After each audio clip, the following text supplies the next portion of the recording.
सिद्धबाबा यात्रा उत्सव 2 दिवसापासून सुरू आहे. 30 जुलै रोजी रात्री काहीतरी कारणावरून वाद निर्माण झाला आणि एका गटाने दुसऱ्या गटातील तरुण व महिलांना लोखंडी रॉड, फायटर व चॉपरने मारहाण करण्यात. या घटनेवेळी दोनही गट समोरासमोर आल्याने काही काळ तणाव निर्माण झाला होता.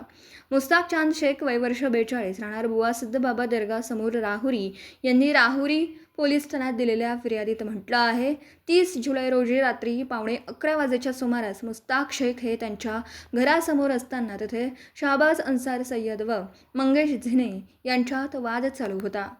एक गट दुसऱ्या गटातील तरुण व महिलांना लोखंडी रॉड, फायटर व चॉपरने मारहाण करत होते. त्यावेळी मुस्ताक शेख हे तेथे भांडण सोडवण्यासाठी गेले असता आरोपींनी त्यांना जातीवाचक शिवीगाळ करून लोखंडी रॉड व फायटरने मारहाण केली. या मारहाणीत 8 ते 10 जण जखमी झाले असून मोहसिन शेख यास जास्त मारहाण झाल्याने त्यास अहिल्यानगर येथील ग्रामीण रुग्णालयात उपचाराकामी पाठवण्यात आलं.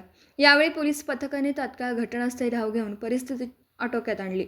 मुस्ताक चांद शेख यांच्या फिर्यादीवरून राहुरी पोलीस ठाण्यात आरोपी सूर्यतेज प्रमोद झिने, सत्यम प्रकाश दहिवाळकर, मंगेश झिने, ऋतिक सुरवसे, रुद्राक्ष झिने, अनिकेत नारद, निखिल राजू नारद, साहिल संजय सुरवसे, सौरव अनिल फंड, रोहन डहाळे व इतर 10 ते 15 इसम सर्व राहणार राहुरी अशा एकूण 20 ते 25 जणांवर गुन्हा रजिस्टर नंबर 851/2026 भारतीय न्याय संहिता कलम 115(2), 118(1), 189(3), 190, 191(2), 191(3), 351(2), 352 प्रमाणे विविध कलमांतर्गत गुन्हा दाखल करण्यात आला.